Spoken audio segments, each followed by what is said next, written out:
The U.S. oil company is now running an oil company. Here's what that means for energy markets and geopolitics. This one still catches people off guard when they realize what's actually happening. The Trump administration just took control of 50 million barrels of Venezuelan oil. Not seized temporarily, not until some court case resolves indefinitely. And they're now running it as a quasi-government operation.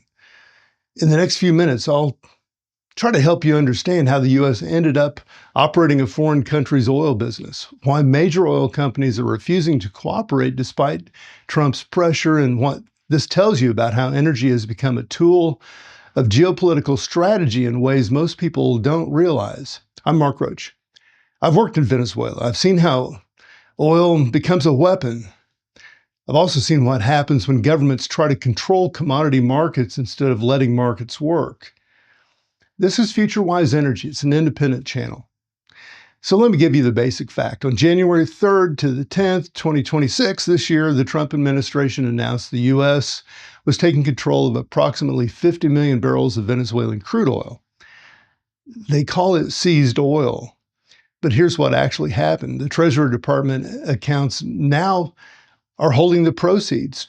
Trump decides how much Venezuela actually gets. The U.S. Energy Secretary is basically running Venezuelan oil exports. This is an unprecedented in modern oil markets. I mean, never before has the U.S. government taken on the role of oil merchant for a foreign country. Government officials are now doing work that oil traders and energy companies normally do. Here's the context. Venezuela has been a disaster for years. Their oil production crashed from over 3 million barrels a day to around 800,000 barrels a day. Their currency has also collapsed. Their government is in free fall. In the last few weeks, 5,000 people, they say, there's been killings and crackdowns on protests, and the economy's inflating 40%. The country's essentially broke. And Trump's looking at that and thinking, this is an opportunity. Cheaper oil from a country close to the U.S. He's pressuring ExxonMobil and Conoco, major U.S. oil companies, to go back into Venezuela. They've got billions in assets there that were seized in the past, and they want their investments back. Trump's saying, help me get Venezuelan oil back on the market, and maybe you can recover your losses. And here's what's fascinating. Both ExxonMobil and Conoco are refusing. Why? Well, their assets have been seized twice before.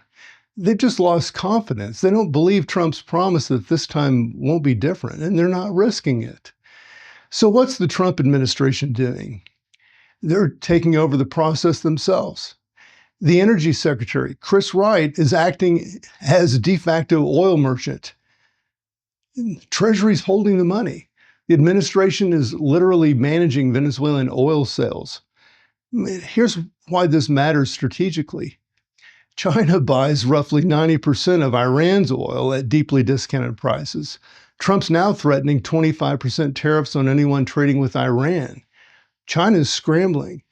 Now Trump's also controlling Venezuelan oil that was also headed mostly to China.